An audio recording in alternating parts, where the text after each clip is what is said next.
I'm back on.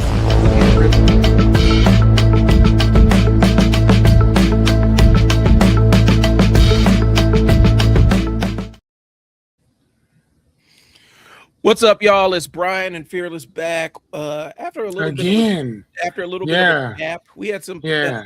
some Yeah. personal stuff going on, but we're back with a trial and error episode, and it's apropos of some things that we got going on, life transitions, new journeys, new adventures, and stuff happening. And so today's episode really is um, the business of starting over, Yep. right? And so, just to catch you guys up, Fearless had a bunch of stuff going on. I was in and out of town, and had a couple of big business opportunities fall into my lap that I had to kind of address. And so, we've missed a couple of weeks here, but we're happy to be back. All right. Yeah, for sure, man. And one of the reasons why we chose this topic is because we're both kind of experiencing this in different ways, the business of starting over and what life looks like on the other side um, of that Thank you, transition. Christopher. Yeah, thanks. And it's really about understanding that just starting over isn't a bad thing. Sometimes it's the cathartic thing. Sometimes it's the right thing for you in your life. Yeah, And sometimes it's very necessary. yeah, it sometimes you have to walk away from stuff. A lot of times, I tell people, I'm doing the media room by I sell words. That's taken a lot of different forms, and I had to make a pivot on what it was Hmm. going to look like and what the installation of it and application of it is. And so now I'm more into the coaching side than the consultative side, which means um, my realization has been a lot of times when people want to do the business of content creation and use content creation for business, um, they're all gung-ho about it, they're fired up, they're ready to go, but they haven't built the set of behaviors that are going to make them successful Hmm. at said thing. That foundation, that discipline. Yeah. And so I'm going into a lot of my behavioral modification bag that I've learned or honed over the years, working with kids and families, and I'm incorporating that into my approach, and I'm stepping out of the consultant role where the consultant can sit there and suggest, and more into the coaching role of go do this and do this and check back. Did you do this? No. Then you need to go do this and check back. And so Hmm. it's changing the way that I approach my role in this, because people will ignore suggestions, but they tend to not ignore directives. Hmm. So, One of the things that I've kind of seen too is instead of directing a person on what to mhm, do it with them, mhm, make sure they got it, yep, and then because I think that a lot of the coaching will come off of that they know what to do. mhm, You've seen them, you've done it with them. Now I can coach you based on what I know that what I know that you're capable of doing. yep. You know what I'm saying? Like I've always looked at it like from that standpoint.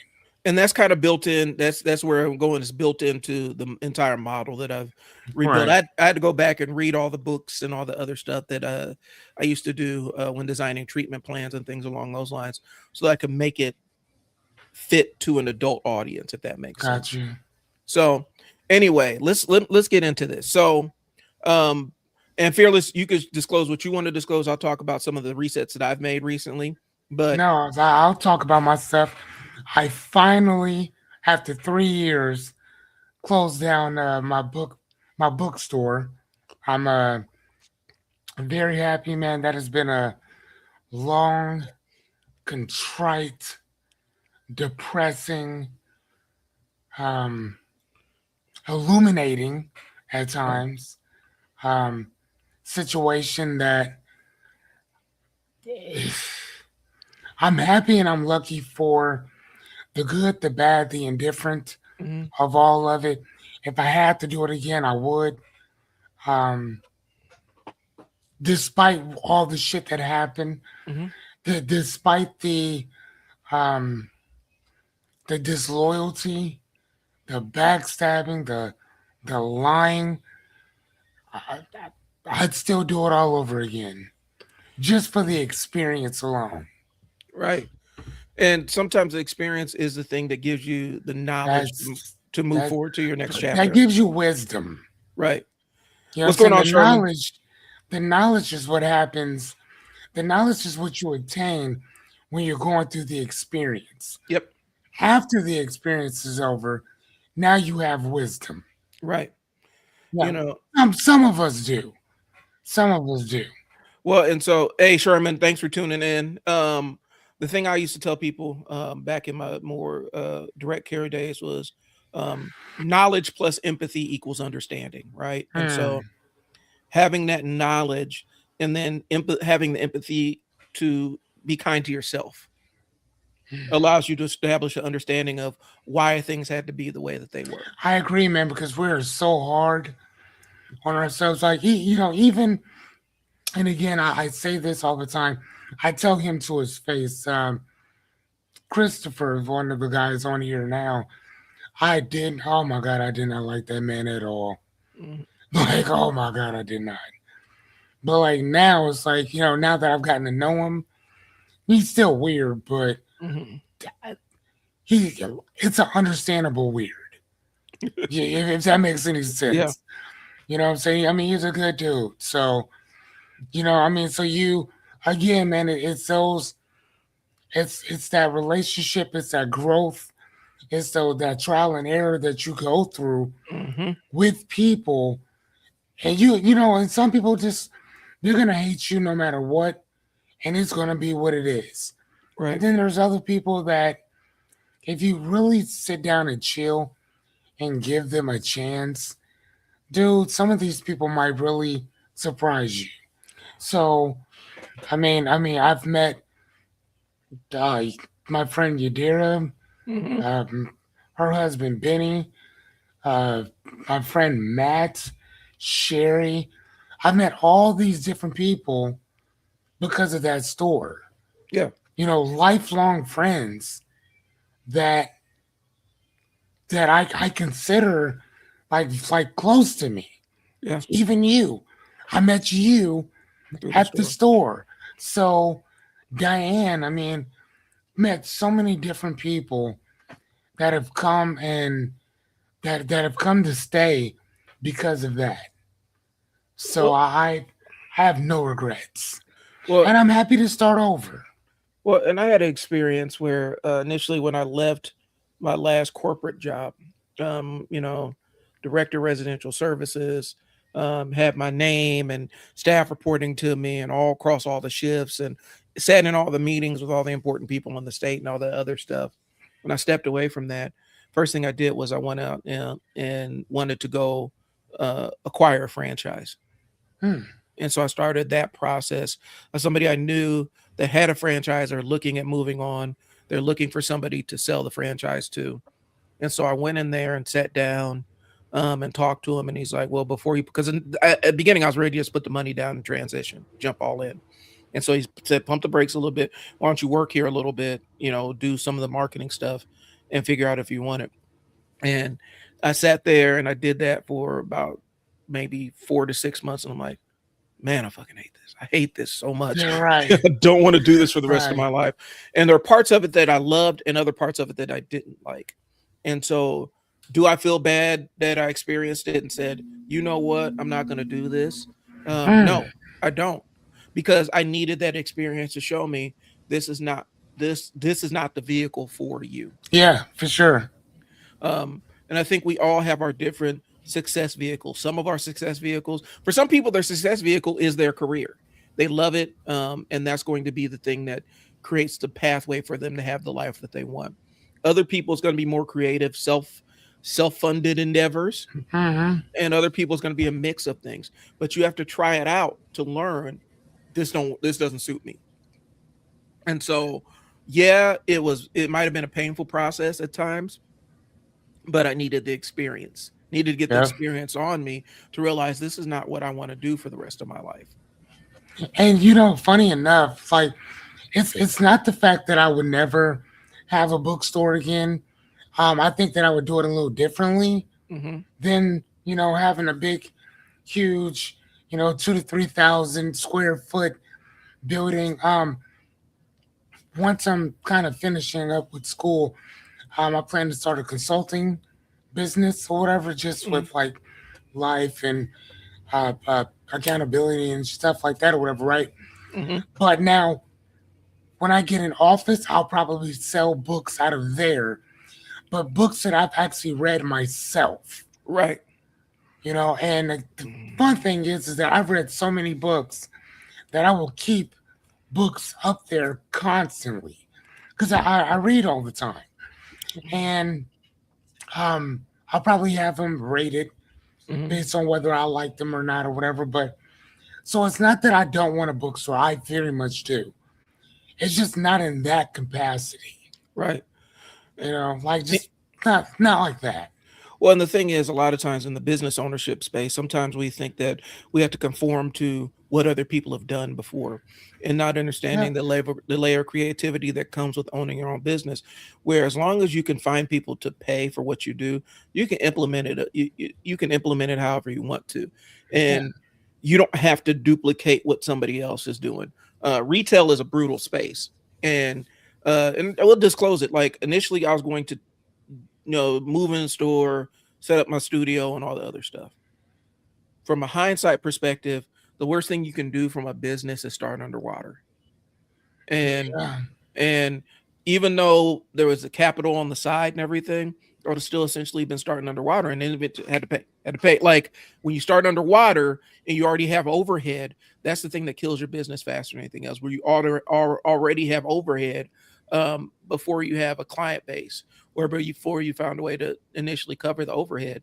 And so I'm like, let me scale back my dreams a little bit. I'm still going to implement it the way I want to, but my vision at the end of the day is having a community space where people could come on, record the content they want, whether they're live streamers, whether they're business owners, whether they're podcasters. They walk Hmm. in, all the stuff is set up, and they can either do self shoot or hire a technician.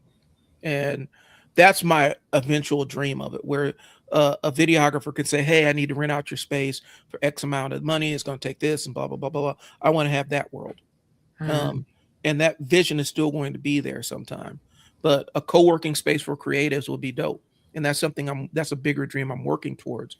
But right now, that wasn't the vehicle, Right. because immediately we'll come in. Now I have to utilities, rent, blah blah blah blah blah, boom boom boom boom Right. boom, and I still got to acquire equipment and everything. No, that's not the way to start out a business, and that's just the math side of the business side of things. Because one thing to have the dream, but then you have to have the finances um, to make the thing work. Yeah. And Here's the thing. I would swap out or interchange the word finance for resource. resources, okay. I would say resource, and the reason why I would say that is because when I started the bookstore, fine, I had limited finances, Hmm. but I had unlimited resources. Yeah. And the one thing that my partner shared with me that I will always still remember and thank him for, um, the many lessons that he taught me. But one of them was that books are a hack. Hmm. People are always giving books away. And Hmm. I would always say, dude, like, what happens if we run out? He said, bro, we ain't gonna never run out. And he was right. You will never run out of books. Ever. That's not going to happen. Hmm. The only way that you'll run out of books is if you either A, stop telling people that you want them, Hmm. or B, you just don't want them anymore. Those are the only two reasons you'll run out of books. The rest of that, man, nah. So, and as you guys can see behind me, let me see. Hmm. Let me click on my thing. For those of you who can see behind me, like I have a lot of books or whatever. So I have them from every genre. So again, man, and as I was cleaning out the store, I just kept finding more books and finding more, and I kept finding more and finding more. And I had to tell myself, like, bro, you gotta stop because you already barely have enough room now. Like, you know what I'm saying? Like, I need to get at least so I have one, two, three, four, 6, 7, 8, 10.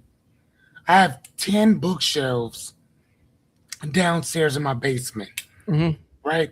That are packed with books, right? Hmm. I also have 19 file boxes that are filled with books as well. A lot of them I've read, a lot of them I have not. So I, I'm just saying, I got a lot. Yeah. You know what I'm saying? And the amount of duplicate books that I get is just crazy. Well, and I want to jump back to your point about the resources. I think what my Sure. issue was, my resources were divided between too many different things. And so I could not focus all my resources into one thing without slowing down stuff on other aspects of it. Yeah. And that's kind of where I was, where I'm like, I have to, keep this working and keep that working. And I wasn't at a comfortable place where I could definitively put one down for the other one. Gotcha. And so I think that's kind of where it was just kind of a perfect storm of other stuff. I have a space, like I have a place where I can have a studio now. Um, and it's not going to really pull on my resources, right? Like I'm going to have to trade some skills for it, but it's going to work. Okay. But that's the thing. I had to scale back. The dream didn't go away. It just mutated into something else. Hmm. And I get I, it. I think oftentimes we get so locked in on execution or a vision of execution. And oftentimes it comes from seeing somebody execute at that high level, not understanding all the other things that had to happen in order for them to do said thing. Um, Example I go to a lot of times is the restaurant. Like people want to open up a restaurant and they base wanting to open up a restaurant or a food truck based on all the restaurants and food trucks they've been to, where they got these big, huge, long menus and all these specialty items and all this other stuff. And in the restaurant, all these accoutrements and ambiance and lights and plates and all the other stuff, not understanding that all of that stuff is actually a drain and a strain on the person that owns it. But they want to duplicate it. But when they duplicate it, they end up inheriting all the strain and stuff like that. As opposed to the food truck that I've seen, that's probably one of the most successful food trucks I've seen in a while, which is on the hook, off the hook, whatever it's called. Hmm. You can get fish and you can get French fries there, fish and chips. That's I what you think can. I've been to that. That's That the orange or the yellow, Yeah, they're whatever. yellow and Yeah, blue. that's all it is. That's all they sell. You can get fish and chips, Yep. sometimes chowder, and that's what they serve. That's it. And And and they and make a killing. and but here's the thing: the reason why they make a killing, and for those of you who are watching this, listen. The biggest problem that I see with people is that if you had to do one thing, Hmm. just one thing, what would that one thing be? And that's it. You Right, can add other stuff in later. right, But if you had to get started today, what would it be? So I knew that I had a certain amount of limited funds right. and I needed certain things. I'm like, okay, I need this. I have this. I want this, but I ain't got enough money for that. Hmm. So I started asking myself, okay, with the money that you do have, what could you do to get as close to this thing over here as possible? Right. And I'm like, okay. I'm like, well, what do you need? Well, I need bookshelves. Perfect. Go to Amazon. So I found some uh, that I got a great deal on. I think probably 8 or 9 of them or something like that. Hmm. And then I was thinking, well, how about if I sell if I buy some ones that I have to put together myself, how much is that going to cost me? Well, it was like $500 and some dollars. Hmm. But then these bookshelves from Amazon was like four something.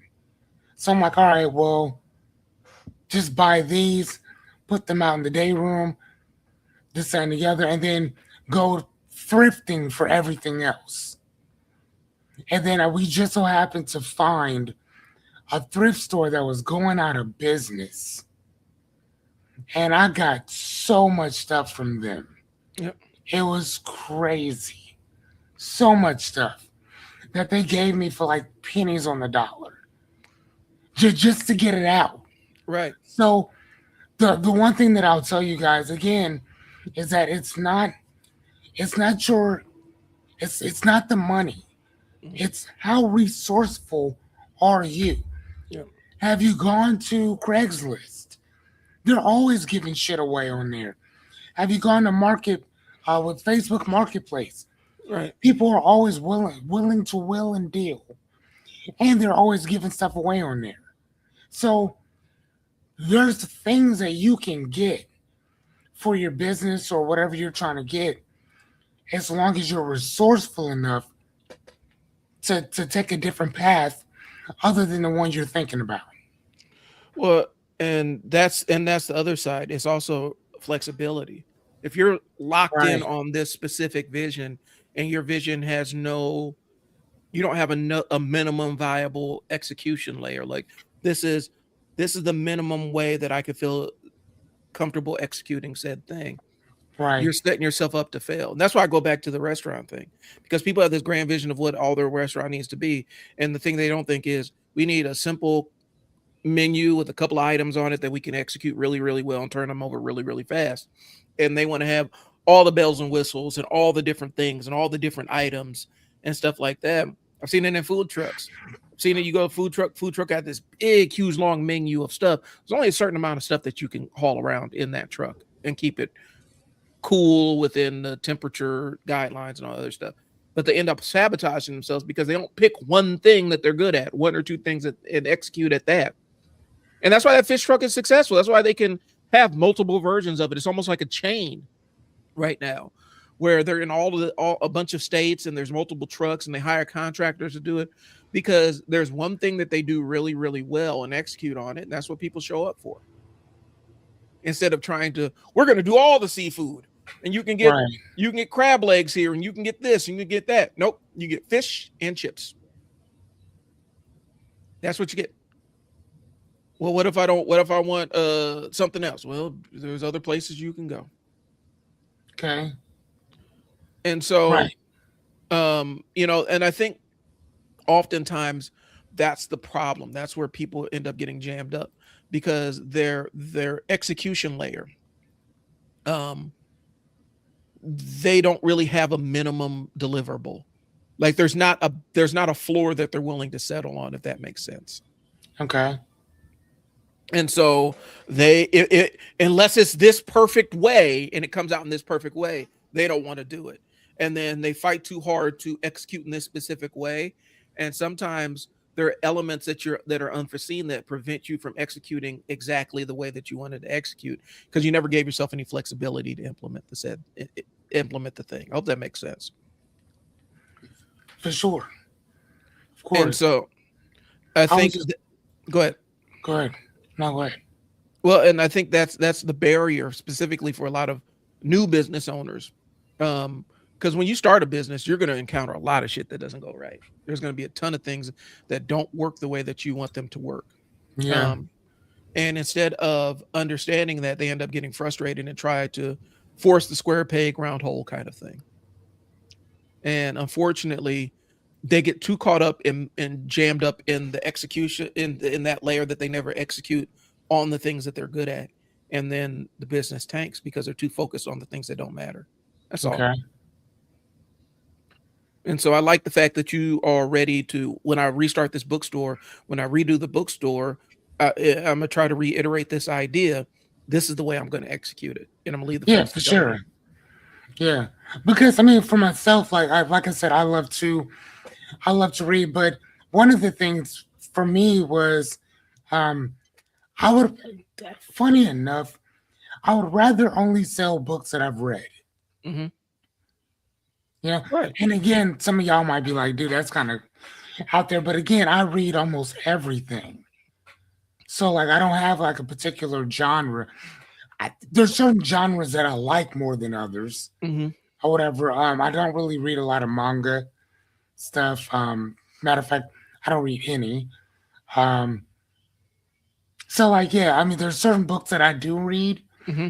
but again, I read them because I love the conversation Hmm. that they evoke, right? Um, I love that about it. But all the other shit, I don't really care. Well, and it's funny enough because Fearless texted me about a book I recommended. He's like excited about the Invisible Gorilla, wasn't it? That Oh, I read that. yeah, Read that. Oh, oh yeah. and and so I'm saying that because I'm just Yeah, letting I you read know that. That was good. that Fearless is I being read that. 100% like when you give him a book, Fearless will read it. When you come up with a suggestion, and have a whole conversation about it, um, and so it makes sense that you're going to go off of what you recommend, and you can scale that in any way, shape, or form. You can Yeah. do a small brick and mortar. You can keep it all online, where it's just your recommendations, but you have that flexibility to do it. And so sometimes you have to start over just because the thing you started got too complex and too unwieldy. Um, Right. and it's not the life that you wanted to lead. You end up becoming a prisoner of your own invention. You're a prisoner of your own Mm, success.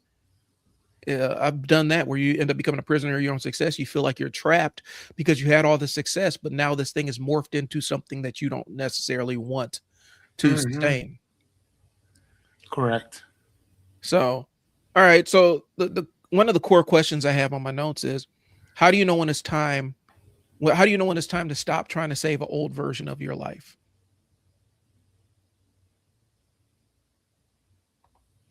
Hmm.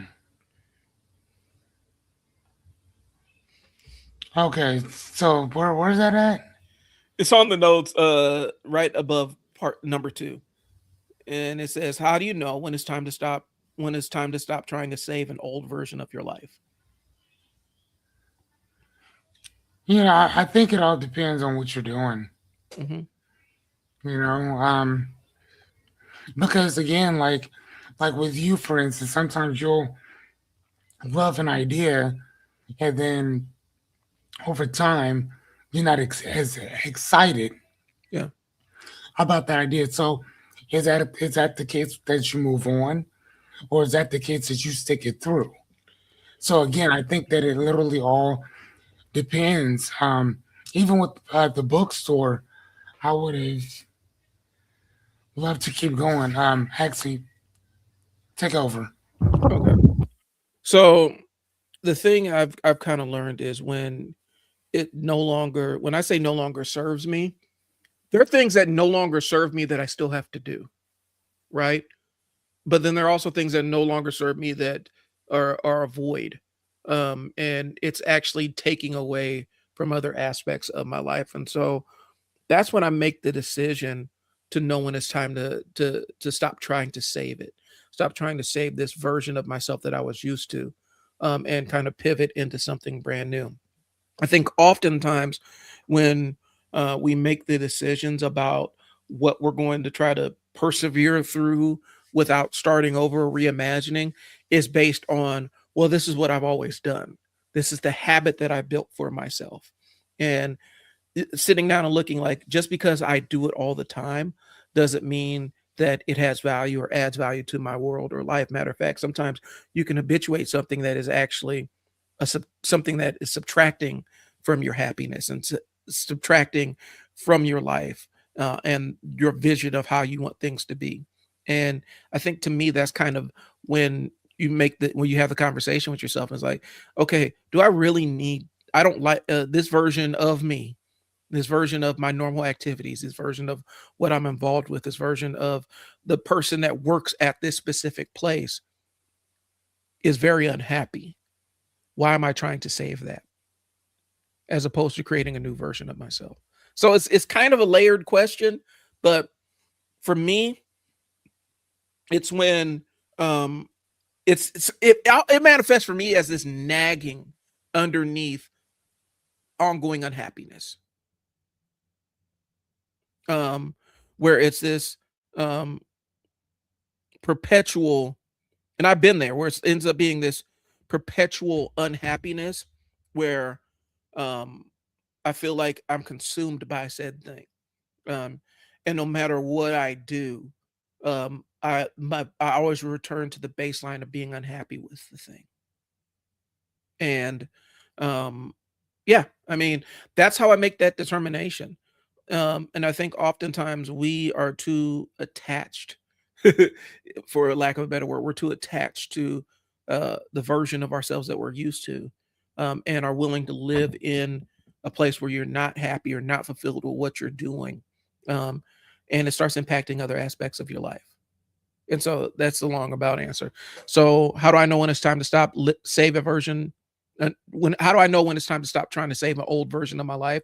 When it's just the entire experience with it is genuinely unhappy. And I just it's just a nagging thing. I feel I don't want to hate all aspects of this thing. Okay. A lot of times when people start talking about starting over, they focus on the practical side. So a lot of times it's money, it's plans, it's next steps, timeliness, and strategy. But there is other layers. We're talking about how starting over could impact your identity, or how who you identify as, you know, what how you label yourself. Okay. And a lot of times, we find it with retirees or somebody who's worked in a space for a super long time, to the point where their work ends up becoming part of their identity and how they identify themselves. Um, and you end up asking questions like, who am I if I am no longer doing this? I struggled with that when I left childcare, and family support work. Who am I if I stop being the person that runs the shelter that saves kids? Or who am I if I stop working directly with families? What person, where's Bryon after that? And that's a very real conversation that you have sometimes when you start over. Who am I if I'm not doing the thing that I've been doing for all these years on autopilot? Hmm. You know, and you run into weird questions like, what do people expect of the new version of me right now? What do I stake my reputation on? I'm doing something new, vastly different from the life I was experiencing. So how do I build my reputation in this new space? Right. And so these are the questions that come, the more important questions, I guess, to me, or the layer that gets overlooked when people start talking about starting over. Like I said, the money, plans, next steps, timeline, strategy, that's all important. But people don't think about what happens to their identity of who they are. Hmm. I've seen retirees experience that, where they may have been with the company long term and then they retire, they lose all sense of identity, and then they end up taking a job just because they need to have something to latch on to. I mean, right, or they die. Yeah. And so Like that. that That happens quite a bit. yeah, and people end up losing, well, and that's what I'm saying, they end up losing their sense of identity, and all the other things go downhill with it. Hmm. And you just start that downhill slope of, now I'm no longer doing things. You start feeling like you're not who you are, and it starts reflecting in other aspects of your life, your health, um, your activity level, and things along those lines. That's why I tell people in. I'm not going to have my traditional retirement. I'm always going to be probably trying to serve, and do business in one way or another as I get older, just because I don't mind the work I do. It doesn't bother me. It doesn't feel like work a lot of times. And I know that's the key component to keep people young and active and things along those lines. So a lot of retirees they stave off hospital bills and death and stuff by keeping themselves active and doing things. Hmm. So for Earless, for you, the identity before was bookstore owner. And so now is back to who's fearless before and after the bookstore, right? And you already have that carved out. Like you have Yeah. that kind of Oh, for figured sure. out. Yeah. Uh, But for a lot of our viewers, you may be in that crossroads and not know it, where you're dealing with that lingering unhappiness of your current environment. And nothing brings you joy out of the thing that you do and report to on a daily basis. And you're Hmm. like, I gotta find a different version of me. But Yeah. coming with that, there's this weird grief about, if I let go of this thing that I've been doing all this time, who am I after that? Hmm. Yeah. I mean, yeah, I feel kind of like the same way. If I'm not learning something, then I'm not growing. Mm-hmm. And if you're not growing, you're dying, which we all are. But I'm not one of those individuals that has this saturation point, which people saturation point basically means that you learned everything you need to learn, Mm-hmm. and you don't need to know anything else. Like I don't ever want to get to that point. So so I mean, yeah. Um, so reading stuff and um, sitting and thinking about it and talking to other people about just different thoughts and ideas, and whether they're right or wrong is irrelevant. Right. Just getting them out and talking to people about it like that works for me. Yep. So I don't need a bunch of other things around me. I really don't. Well, and there's a level, like if you've done, when you've had the job and the career and everything, there's a weird level of validation that comes from your coworkers and things along those lines, that you're doing well in your position, and so people make that part of their identity too. And sometimes it's hard to let go of that. Um, you know, even the validation of being in the room with other people that are doing the same thing, um, Hmm. and choosing to walk away from it. And so that, I mean, there's layers to this, right? Um, but you know, the other side is it's hard to make that separation when the thing you're doing still kind of works for you a little bit. Like when I ended up leaving uh residential youth care, and walking away, I loved every aspect of that job. Hmm. I did. I would get up and it wasn't a burden for me to be there. I loved the talking to the kids and interacting with staff and running the shelter. The thing that drove me out of it was I was completely utterly burned out. And when I lose the empathy, like for me, getting burnt out exhausted my empathy. And you cannot work with kids. You cannot work with youth care staff when you lack empathy. Right. And the thing I told my staff is when you get burned out, either you need to find a way to rejuvenate yourself or you need to step away from this line of work for a little bit of time, because the decisions that you make while you're burnt out impact people's lives forever. Hmm. And so I've dealt with the burnt out caseworker, I've dealt with the burnt out youth care worker. And typically they do a lot more harm than they do good, even though they are wanting to help people. In their burnout, they end up doing more harm because they'll take shortcuts, or they don't sit down and linger with a specific they don't sit down and address a specific problem that somebody brings to them, or they minimize somebody else's experience, and it turns out to be a bad interaction. And so Hmm. when you lose your pool of empathy, when you completely deplete that and burn yourself out, it's time to go find something else to do for a while, Right. you know. Yeah, uh, I agree. and so that's kind of what it was, but it still worked for me, like I still enjoyed it. But I realized that I did not want to, if I'm going to be in this position, the last thing I want to do is actually do harm to somebody, because I'm checked out emotionally, if that Yeah. makes sense. And faking it wasn't an option for me. Yeah. I was talking to an associate of mine years ago, and they were talking about like police officers, and he was saying that he said that a lot of the cops that are on the streets need to get off the streets and um, go indoors, and the people that are indoors need to go out. They need to Mhm. be swapping that.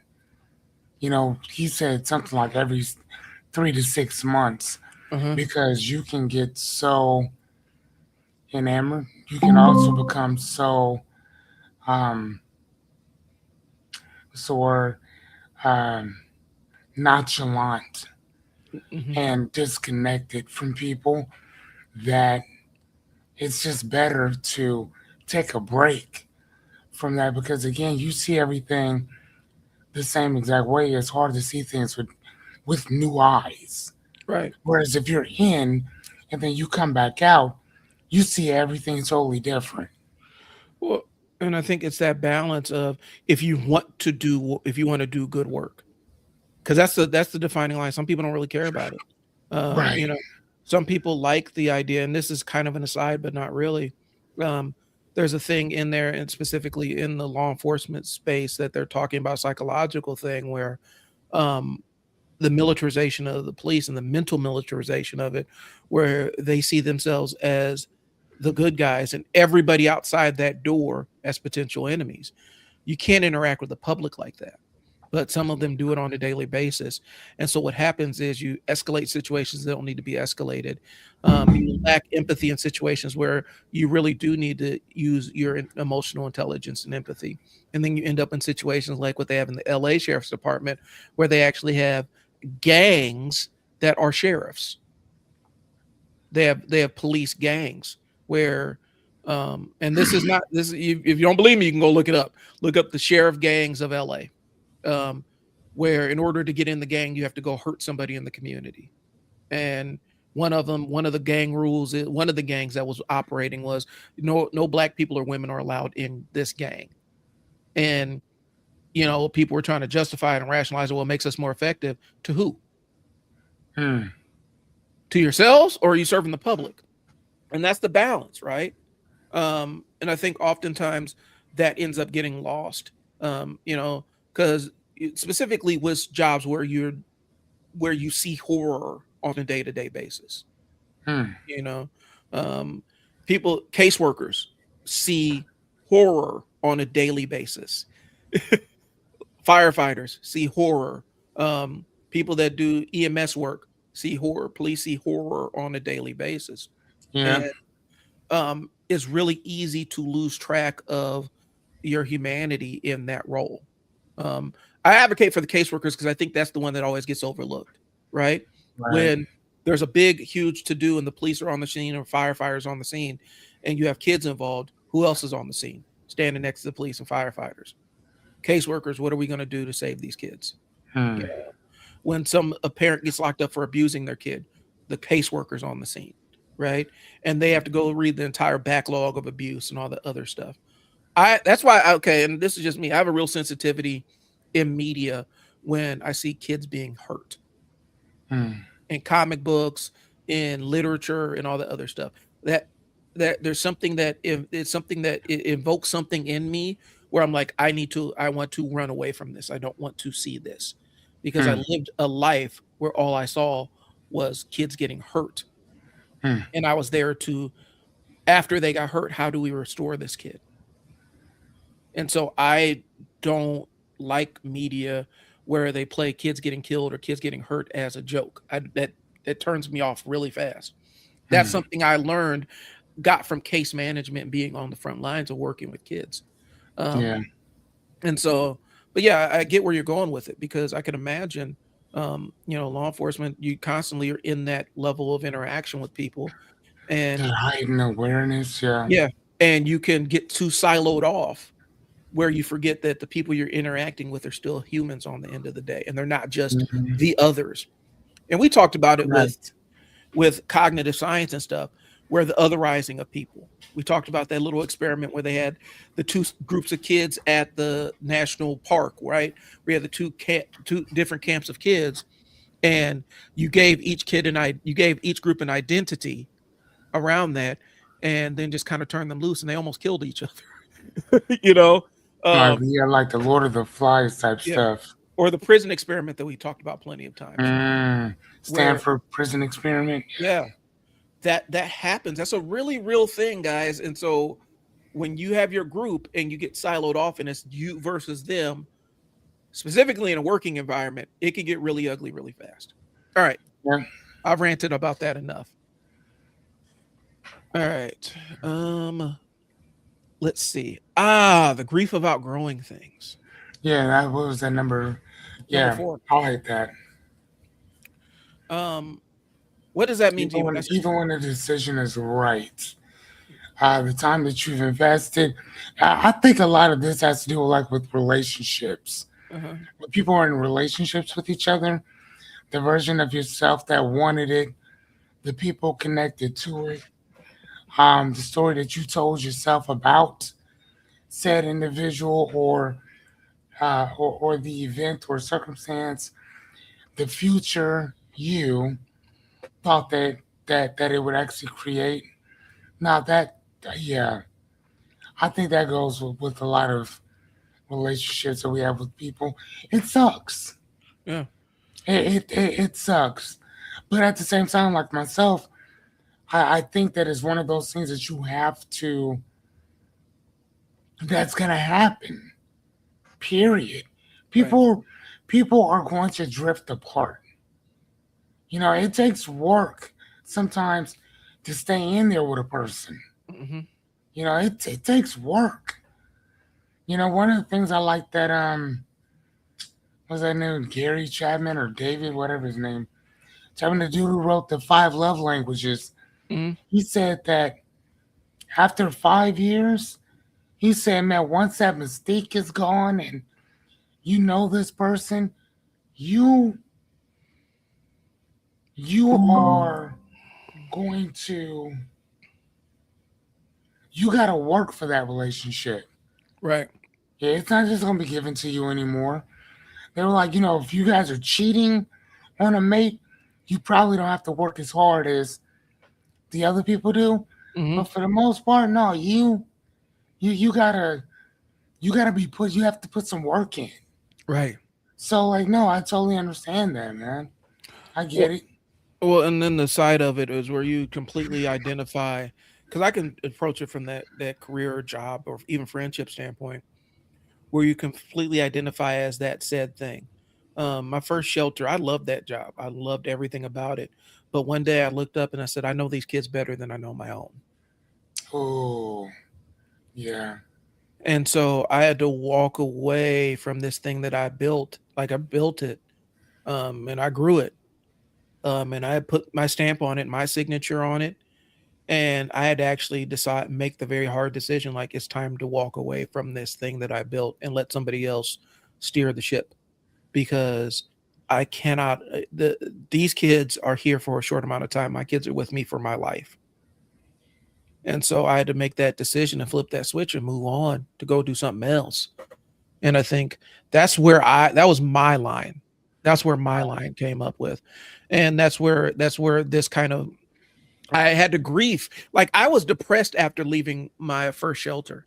I was really sad because the version of myself that was the guy that directed that shelter was a extension of my personality and the culmination of all my work history and experience up until that point. You know, the way we did things, the way staff executed things, a lot of that was stuff I did when I was doing residential care, just at scale. It was part of me, and I had to let go of part of me. Hmm. And I still want to drive by my old shelter and see what it's doing.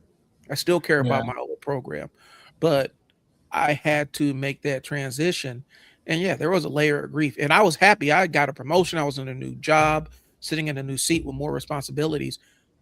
I never lost the connection with that side of me.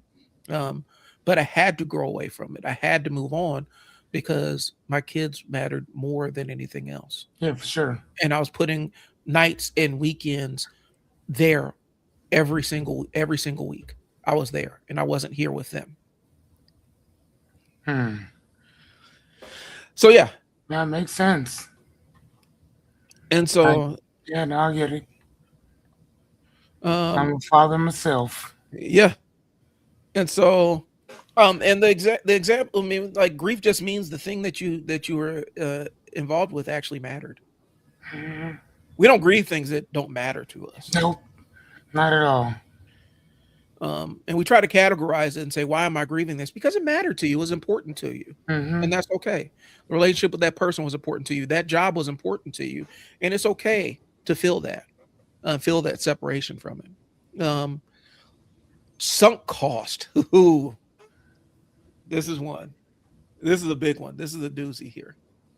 Um, You know, here's another thing about before we okay. go on or whatever. I like what we wrote here when you said maybe I'm being ungrateful, maybe I'm giving up too soon. But grief does not always mean the decision was wrong. Right. It just means that it's time to move on. That's it. That's all it is. And of course, you're going to feel away. Man, when I graduated from high school, Mhm. I, I was like, damn, you know, I'm done. Like, it's done. Right. It's, I'm out. You see what I'm saying? Yeah. Now I get to go live. Well, And you feel that grief that at first you're happy. mhm. But then when the school year starts back up, you're like, now Well, what? I'm like, and that's the crazy You know? part. I'm not nostalgic about my high school life Mhm. the same way. That's why I went to one reunion, and I'm like, I saw some people I knew and stuff like that. A lot of my friends weren't there. I had some friends there, but a lot of the people I was cool with weren't there. And I'm Mhm. like sitting there like, this is cool. And I'm even talking to one of my homeboys. It's like we're both kind of like, this is cool. I didn't really hang out with a lot of the people that were there, and they were all chummed up, hugging up, and stuff like that. I was like, I didn't really kick it with y'all, and so I'm not necessarily nostalgic for this experience that we're having here right now. I always joke like, man, I'm in a room with a half bunch of drunk, with a bunch of half drunk people whose names I barely remember. This is just like ninth grade. Mhm. But that's kind of what it was. College is a different thing. I am nostalgic for my college experience because there were some things that were really super important to me in college, working in the radio Right. station, and the friends I have in there, I'm still friends with till this day. I Mhm. loved that. That was a defining moment, defining part of who I was in college. I'm nostalgic for that. High school reunions, not so much. It Yeah, wasn't I'm the not greatest good on time. that. It wasn't the greatest time for me. Um, Right. Freshman year absolutely was horrible. Sophomore year was horrible about halfway, and then it got a lot better. And then I barely remember my junior and senior year. Um, but that It was Job Corps for me. yeah, It wasn't high school, it was Job Corps. right, Like that, I still have friends. When I see them, it's hugs and all kinds of stuff. People from high school, I barely remember them. right. And that's what I'm saying. And so, like Chris said, the challenge is people like to be comfortable, no job recession is proof, but in reality, hate the job and the kids suffer for it. Yeah. So going back to the residential care side of things, bro, that's really what it was. I used to tell people like, we don't get kids are like, you're just sitting this for the check. I am because this check ain't cutting it to put up with your Right. mouth. There has to be something else of why I'm here to get cussed out by Mhm. you on a daily basis. You think we're here because we're getting paid for it? We're getting paid this enormous amount, but some staff actually were because they didn't have anywhere else to be. They didn't have any Right. other opportunities. And so for them, they were just showing up and clocking in. For me, I had other things I could be doing. And so I do think that that's kind of where it breaks down. And the kids Okay. suffer when somebody just calls and phones it in every single day. Hmm. All right. And so, yeah, the grief means that things matter. The sunk cost trap. This is what costs people at the casino. This is where Yeah, somebody hit. people saying things because they have already invested so much. Again, going into a relationship, man. You know what I'm saying? Time spent, money spent, public commitment. That's when you guys are taking pictures together. Y'all done been on vacations, Mhm. emotional attachment, fear of looking inconsistent. It says that the sunk cost trap says, I have put in way too much for this to stop now. Mhm. Um, the better question is, how much more am I willing to lose trying to protect what I've already spent? Yep. That is, and I like what you put here. That question changes everything. Mhm. And like, yeah, dude, like there was a time when I would have spent every red cent I had on my bookstore. And then it came to a point where I was like, I will never spend anything else Yeah. on this. Like, no, no, thank you. Because if you're not being matched at what you do, well, why? Why keep, bless you, Like, Thank you. why you going through something that is beyond what's the word I'm looking for? Starts with an R. Hear it, see it. Um, I don't want to say it's, something with the R. What is I don't that? It know. doesn't matter. Anyway, um, something that's kind of reprehensible, I guess, if you will, Hmm. or whatever. But no, I'm just saying, like, dude, that shit sucks. Yeah. Like, it truly does. Like, all the stuff that you done spent, the time that you, like, being there from I remember I would go to the store at 7 in the morning and I wouldn't leave until like 11, 12 o'clock at night. Hmm. At night, having stuff ordered, being there like the whole entire day. Like, oh my God, like that's where I was Hmm. even months before we opened. Right. And the landlords was like, man, we saw your car there morning, noon, and night.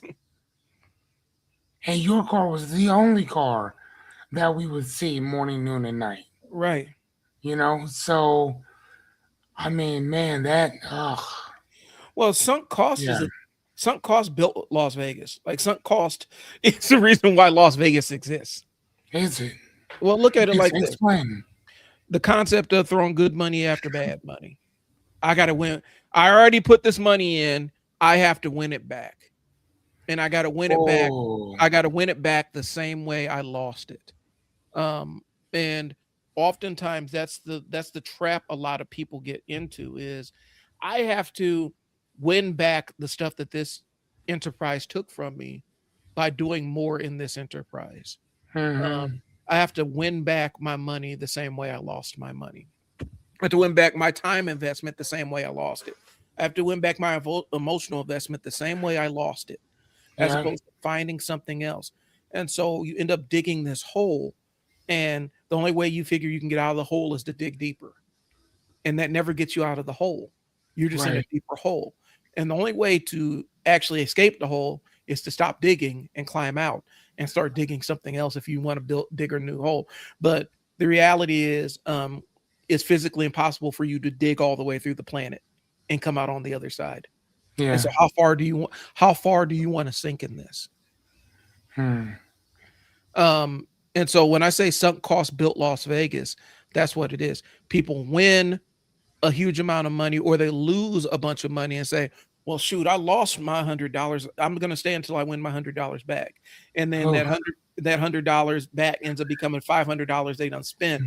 And they're like, well, I got my $100 back, but now you down five. yeah. So did you really get your $100 back? Did you really get it back? Right. Or the other side is somebody wins big, loses half of it and says, well, I just need to get back up to half. And then they end up losing the whole thing. That's how Las Vegas is built. That's Entire yeah. the concept of intermittent reinforcement. I could talk about a lot about it. I've written chapters on it. And I've written chapters on it. I've taught it. For what now? Intermittent reinforcement. Hmm. Okay. It's one of those things. It's a reinforcement schedule where you don't get your positive reinforcement every single attempt, but Yeah. you get it enough to keep you going. That's the slot machine. Slot Okay. machine that pays out. You spent $12 in the slot machine. It pays out $6, and you're like, well, I'm up. And so all I gotta do is just keep going. So that's the sunk cost trap, and it happens in relationships. It happens in Yeah. business. It happens with your job. I put in this Hmm. many years. Uh, Man, why don't you quit and go somewhere else? But I put in all this time and all this effort, man. I can't leave right now. But you hate this, and you have other opportunities at play. No, man, I put in all this time. It's got to mean something. It does mean something.